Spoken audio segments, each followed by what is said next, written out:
This is Beyond the Resume, the podcast that brings you the stories, advice, and insights behind some of the most successful people in real estate. Beyond the Resume is brought to you by Jackson Lucas Executive Search, the industry leader in human capital solutions. Here is Chris Papa and Lisa Flicker. Jeremy, thanks for coming on the podcast. Nice to see you. Great to see you as well. Thank you for having me. My pleasure. So, the COO of a growth mode startup. Yeah. Maybe we should talk about that. That's kind of cool. Can you just kind of dive in and tell everybody about Zen and what you guys do there? Yeah. We're an affordable housing development consulting firm. We're bringing on consultants 17 and 18 to the group imminently. Been around since 2011. The first 9 years, it was just Zen, who's the founder. And then Great name, by the way. Great name. Yeah, he likes to say it's our both his name and our ethos. But we in the pandemic, just lots of people going full remote, the great rotation, and the firm organically grew to 10 people over the course of 2020.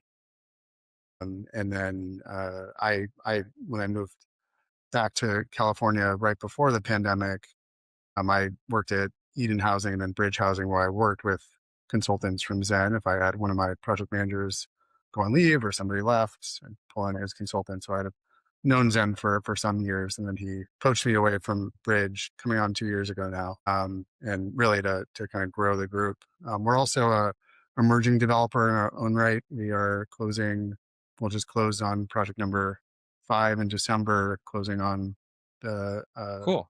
6 and 7 March. Where's and that? May. The one that closed in December and the other one that will be closing in March are in Paradise. They're rebuilding from the fires in 2018. And our 7th project is breaking ground in May. That's in Santa Cruz.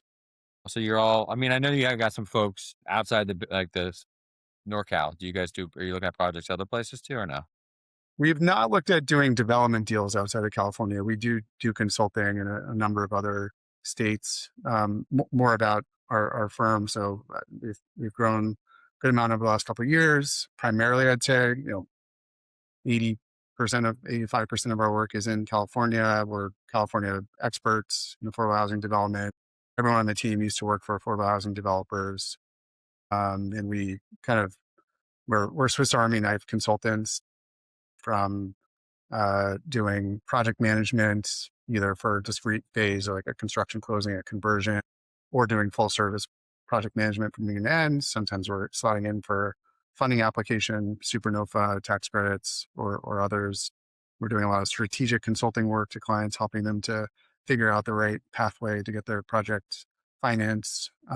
We have owners reps on the team that do construction owners rep services for pre-development, pre-con construction. So we're helping, we have 70-ish clients, from the smallest of nonprofits, the largest of for-profits, and everyone in between.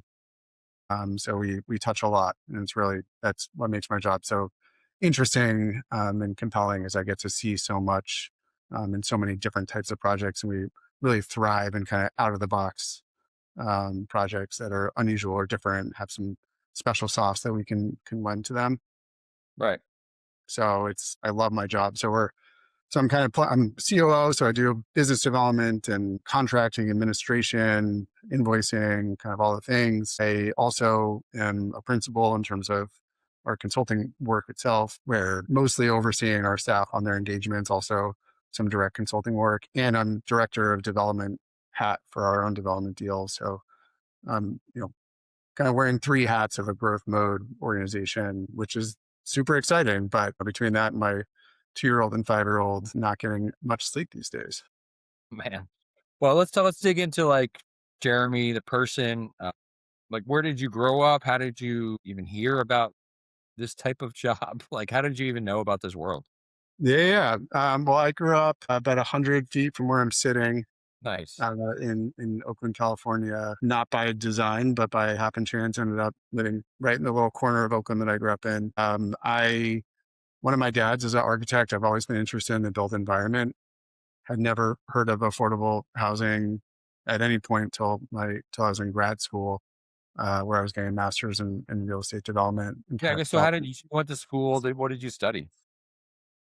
so I went to Oakland Tech in Oakland, which is a Oakland public technical high school, and I was in the engineering academy, Cool. and kind of focused my time in architecture. Thought I wanted to be an architect, like my one of my fathers. I applied to colleges for the focus of finding a architecture program. Ended up getting into five, and my form of rebellion was going to the one the furthest away from home. That was the most Yeah, different. Bethlehem, PA. Yeah, Lehigh University, Bethlehem, PA. The other programs I got into was contemplating were UC Berkeley, Carnegie Mellon, University of Oregon, University of Colorado. Lehigh is a beautiful campus, great school. My dad went there, so Oh, did he? No way. I didn't know that. I know it well. Yeah, beautiful campus, but the furthest geographically away from home, the most, I'd say, different of a place than what I grew up in. And so I studied architecture. Lehigh is primarily business and engineering school. They have a liberal arts school as well, and that's where the architecture program lived. So I went to this great business and engineering school and studied architecture. Never even occurred to me to take a business class. And out of undergrad, came back to Oakland and was figuring next steps. Had offers to work for an architecture firm, or to work for a general contracting company that built the opposite of affordable housing, like Larry Ellison's $100 million home, like that. So I was there as a assistant super, working on site, doing construction management. Did that for a year. I never studied abroad in undergrad, which was a big I did regret. it. Yeah, so exactly. I was like, man, I really wish I had done that. So I uh, loved what I was doing, but didn't feel like being a contractor, like a super, was like my career. So kind of did study architecture and really enjoyed it, but didn't feel like I'm going to be an architect, and tried out construction. I don't think I'm going to be a contractor or super, but enjoyed both and loved the built environment, and decided I really wanted to have some time abroad. And so I got my teaching English as a foreign language certificate. Awesome. I'd end up in Korea or somewhere like that, and left the general contractor, went to New York, which planned to just be for a summer before going and teaching English for a year. And was taking some art classes in New York, and looking for just like, a catering job, just something to make a little bit of money. My mom had moved from the Bay Area to New York to work at Columbia. So I lived with her in the Upper West Cool. Side, and came across while I was looking for a catering job, design position at a event planning catering company, and just kind of on a whim applied for it and got it, and ended up doing kind of like food and event design for a year. This was 2008 going into 2009. So you can imagine that year, with all the parties that are being thrown by all the big fashion companies and all the clients of the format, that started to go away. The writing was on the wall, but because I had been living with my Yeah, mom, my ex-wife was in that world, so I know that world very well. so I had been living with my mom and saving some money, and decided, you know what, like, I don't need to go teach English to live abroad. I'm just going to do what I want to do. So I went and moved to Ho Chi Minh City in Vietnam, and Wow. volunteered in a couple orphanages there for a few months, and then traveled throughout the kind of region, Vietnam, Laos, Cambodia, and Thailand, for another few months. And then while I was there, I was actually on a boat in Vietnam and met a woman who had gone into, but not yet started, Columbia's Master of Real Estate Development program. And I didn't even know about real estate development as a profession. I didn't know about it certainly as a degree. And I was like, wait, so when you're a developer, you're not architect, you're not the builder, you're kind of like, what are you? And she explained to me, I was like, oh, you're like a jack of all trades, master of none. You're kind of like the coach and the quarterback. You put together the financing. Maybe that's like the thing, but moreover, you're kind of knowing enough about all these different professions to be able to effectively hire and manage them. Right. I was like, great, that's what I want to do. Came back, applied to grad school, ended up getting a scholarship to the University of Maryland. So I went there and in my first year, I read 2 books at school, one of which was Better Places, Better Lives, which was a biography of James Rouse about who started Enterprise. So that was kind of my first introduction into affordable housing. And then I also took my first affordable housing finance classes. I don't think I had ever opened Microsoft Excel in my entire life, ever, until being in grad school. I've always been like a maker and a doer. I love art. I love cooking. I love carpentry. I love just making stuff. And again, I went to Lehigh, where great business school, never thought about taking a business class. I fell in love with financial modeling, where you're building something that is dynamic and aesthetically pleasing, and you're trying to problem solve and create efficient solutions and functionality, make it, dynamic. And I fell in love with it. So I took an advanced finance class with an amazing professor that was new market tax credit, historic preservation tax credit, and low-income housing tax credit, where I really then started to dig into underwriting and financial analysis and understanding these programs. And at the same time, an internship opportunity opened up at a local affordable housing developer in DC, and applied for and got that internship. So I kind of fell into affordable housing, not, I think, what I thought I'd be doing. I think going to that program, I think I envisioned being back in the Bay Area and like turning placemaking and turning, old industrial areas into exciting new places. Or that was what I thought. But I grew up in very much like the Oakland, Berkeley, Bay Area mindset of, do good in this world. So affordable housing development kind of married both my kind of like, what I cared about in terms of philosophy of living and what we should be doing in this world with what I was going to school for and building and making things. So I fell into affordable housing, and coming out of grad school was trying to figure out what's next. I wanted to be in New York, and all the developers I spoke to said, you know what, you should go work for the city of New York for a year or two. Like have seemed like you have great experience, but New York is a different beast. Go work there for a year or two. Then we'll hire you out of there because you understand New York and how things work. And I joined New York City Department of Housing and Preservation Development as a project manager on the preservation of affordable housing side in one of their lending programs called the Participation Loan Program. And this was in April of 2013. So it was the end of the Bloomberg administration. Some months later, de Blasio was elected, and one of the things that he ran on was mandatory inclusionary zoning. So inclusionary zoning in New York prior to that had been voluntary programs. There was incentives that you would get in terms of density in certain parts of the city, but it was not mandatory. My agency didn't really know what he meant by it, right? He kind of ran on it, but like what does that mean? What policy do you actually want to implement? How broadly in distinct areas or in a broader sense? And wanted to be ready for when he would take office to then talk about, the different levers and policy options. So the deputy chief of staff of development and I were chatting, and he said, "Yeah, we need to do this. I don't really have time." And I was like, "Oh, that sounds interesting. I would love to do that." So I kind of volunteered. I took some market rate models and explored the push and pulls of if you're giving density and then requiring affordable units, what are the levers in terms of still making sure that development will occur without having major impacts on IRRs, returns and the like. So explored if it's in this market or that market, like a hot market, middle market, depth of affordability versus the percent of units that are affordable, and presented that to the commissioner of the agency and others about kind of the policy levers that would be at play.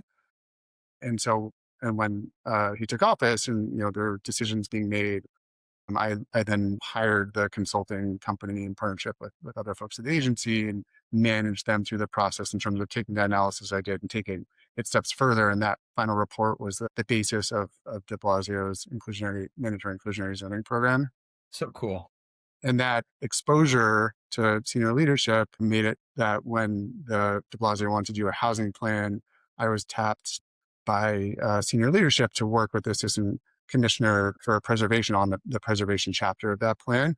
And then she changed my role into being a senior policy analyst to implement those initiatives that were in the housing plan. So developing a green energy focused preservation program, being more proactive on outreach to building owners that might need assistance but aren't aware of cities programs. That was called our strategic preservation initiative.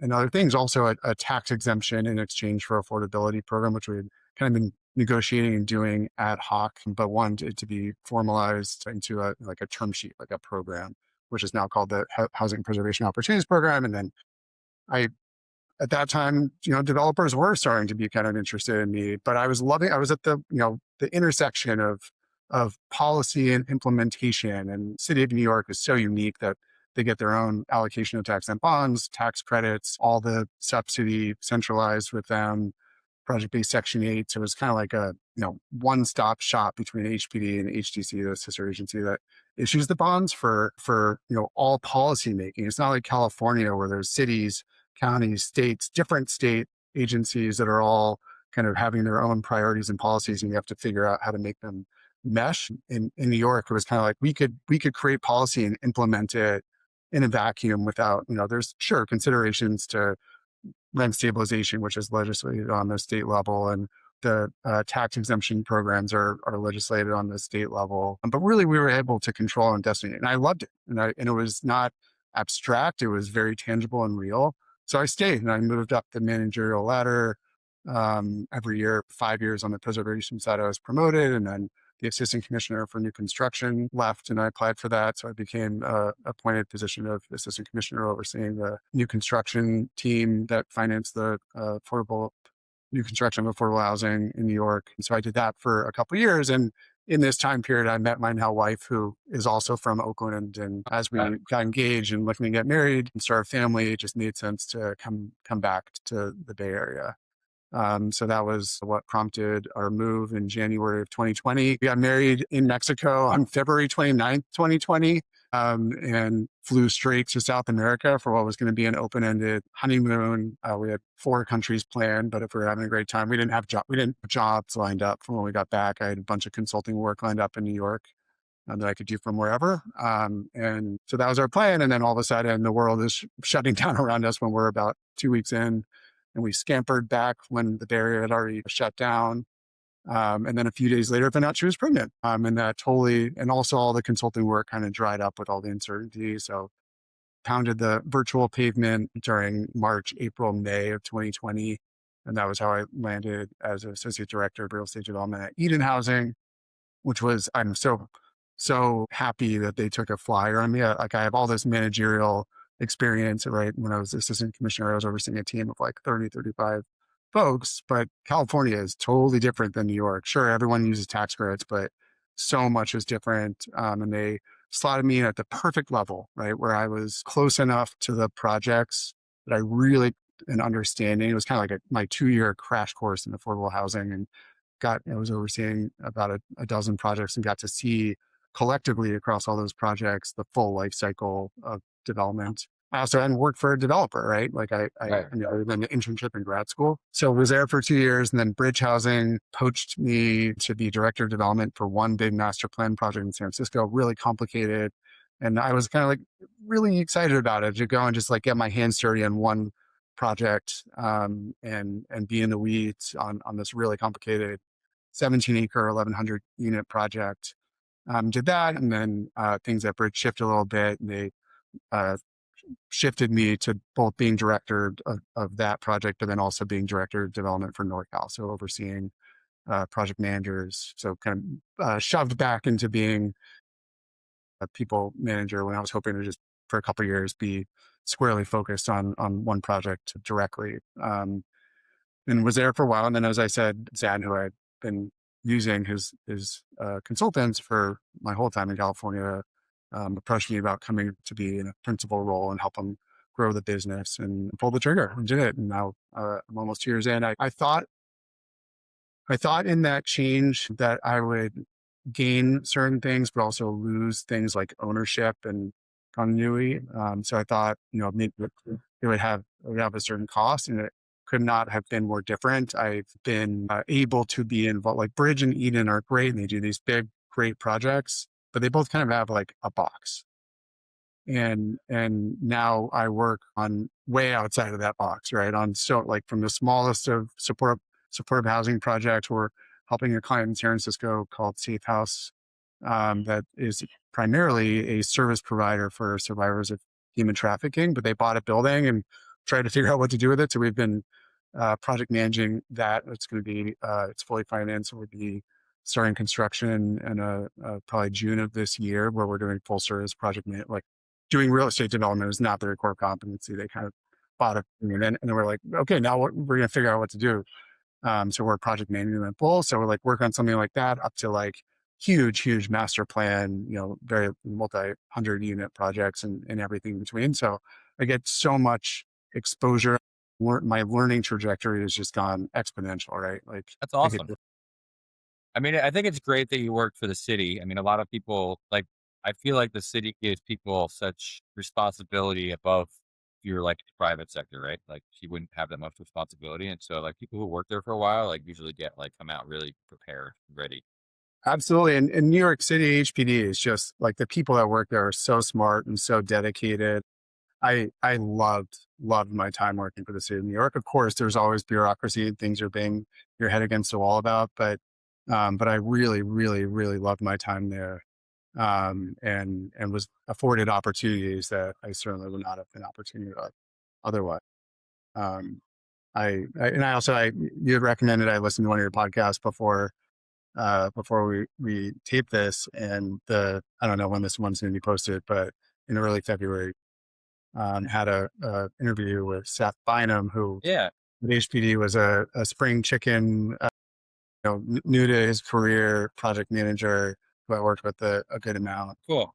And obviously seeing his trajectory uh, in his career has been so cool. I'm glad you're talking to other people that also had similar amazing experiences working for the city of New York. And the fact that you love modeling, that's so rare. I mean, because I'm a guy that, yeah, I'm like you. I wasn't into modeling, and I'm kind of intimidated by Excel. Yeah. Yeah, but I guess you had the architecture background, so like that technical background is kind of you're doing CAD, I'm sure, and all that stuff, right? So like having like some technical background, it probably helps with that.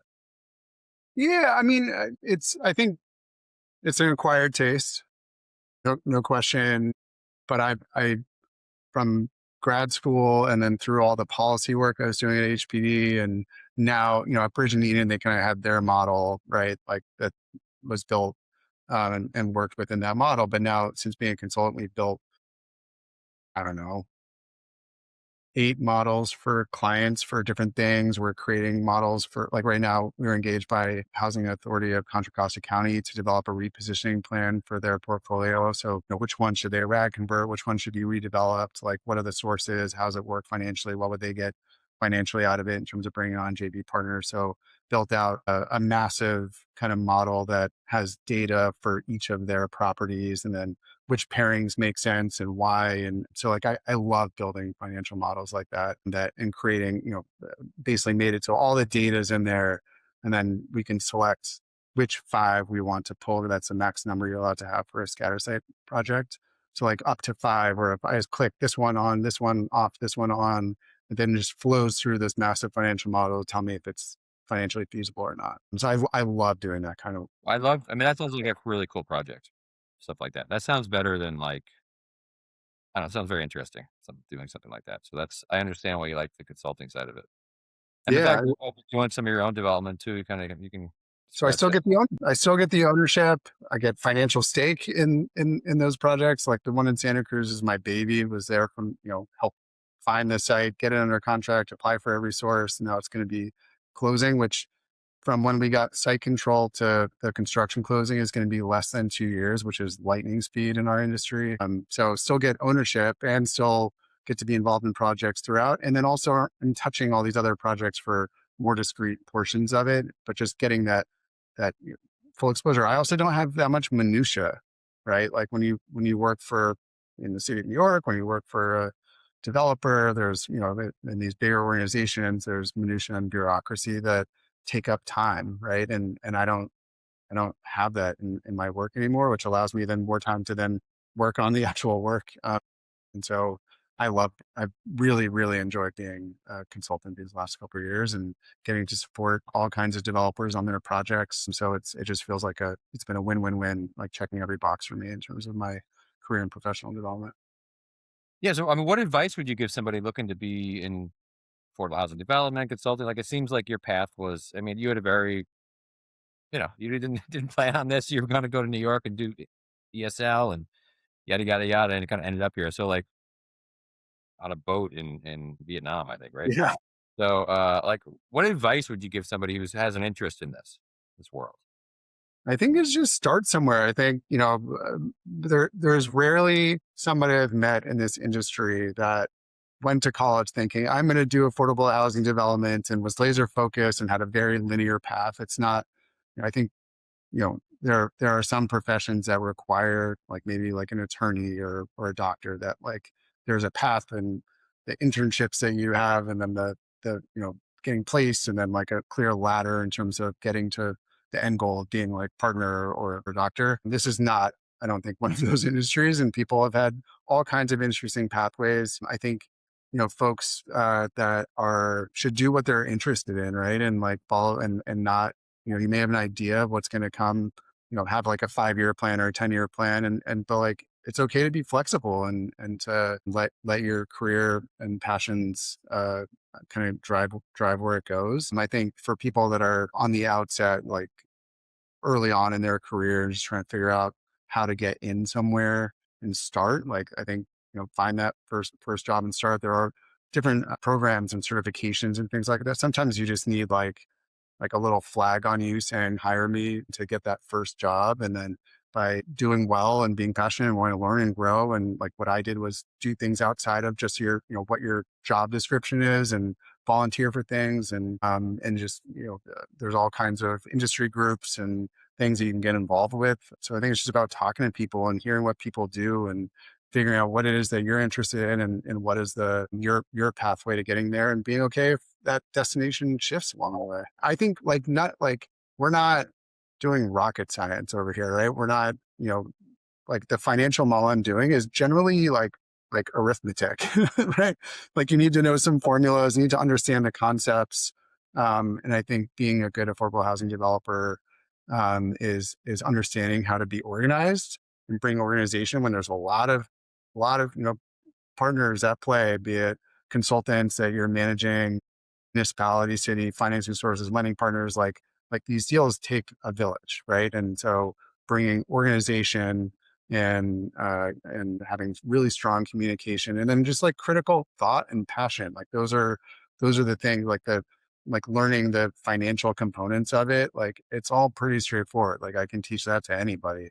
It's the other things of organization and communication and passion and diligence and meeting deadlines and like all of those things are I'd say more inherent to who a person is, not so much teachable skills. Whereas like affordable housing, and there's all kinds of, as like terminology and tax code, like there's all these things that like you just need to learn and you pick it up through time. It's not something like you can go to grad school for 2 years and like learn the affordable housing industry. Like that's not how it works. Like I'm so happy for my master's program, and it gave me like a very decent foundation, but I learned more in my first year working at HPD than I did in 2 years in grad school.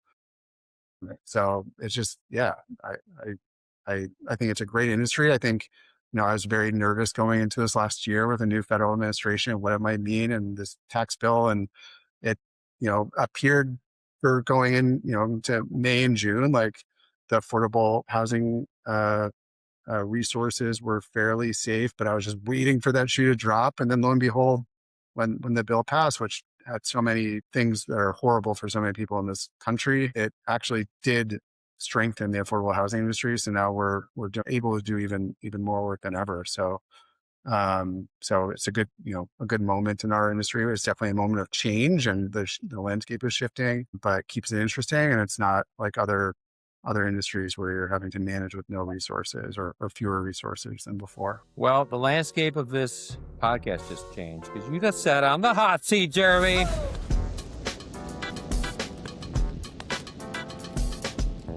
All right, let's go. You didn't even know it until you're about to unbutton that top button though. Do you have a favorite book or podcast? Or podcast? Yeah. I have always been drawn towards historical fiction. And like when I was a kid, I read a book called Pillars of the Earth, which I loved. And then when I was in grad school, I read a book called Devil in the White City, written by Eric Larson, all about in Chicago, the World's Fair there. And it parallel tracks with the kind of like the architecture of it and how it all came to be with, there was a serial killer who I read that book. Yeah. It came out probably like 15 years ago now. But I love that kind of book that gives you learn about history, but also getting like the fictional, page turner aspect of it. In terms of podcasts, I kind of have a narrow list that I go back to regularly. I'd say 5-6 years ago it was probably more sports and other things. Now it's generally more politically focused. On my usual go-tos are The Daily and then Ezra Klein Show and others. All right. You're a busy guy, family, company. What do you do in your life? Like, do you have like a routine that you keep every day or most days just to keep you kind of grounded?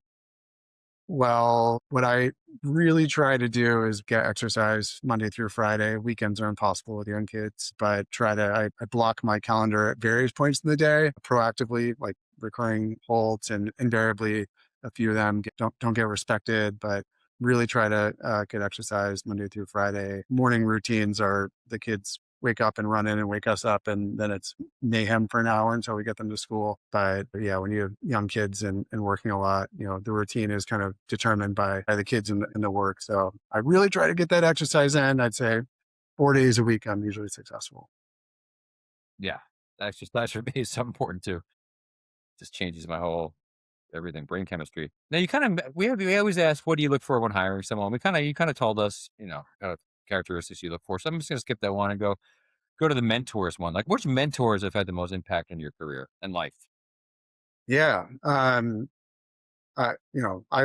time working for the same York and HPD, just for my personal and professional growth, was so profound for me, and I think is the foundation of my career. And there were two people there, Eric Enderlin and Kim Darga, who, when I joined, Eric was the assistant commissioner of preservation. Shortly afterwards, he became deputy commissioner for development, and Kim Darga became assistant commissioner of preservation. Now Eric Enderlin, it's probably almost a decade now that he's been the president of HDC, the sister agency to HPD. But both of them, and they're both so thoughtful, but very different personalities and approaches to things. And I would like to think that I picked up on and learned some of each of their communication style and how they approach things. But both of them just were so supportive of me throughout my times in New York and beyond. I keep in touch with both of them and will forever think of them as the mentors that set me on the right path in this industry.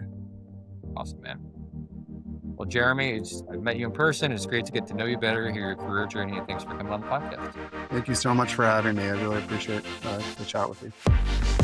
Thank you for listening to Beyond the Resume, a Jackson Lucas podcast where we take a deep dive into the career journeys of some of the top minds in real estate and equip you with the knowledge to move forward in your path towards the success you've envisioned. Make sure to share, and subscribe to Beyond the Resume. We're grateful for your support. All episodes of Beyond the Resume are brought to you by Jackson Lucas, building inclusive and diverse businesses through talent acquisition. Visit us at jacksonlucas.com.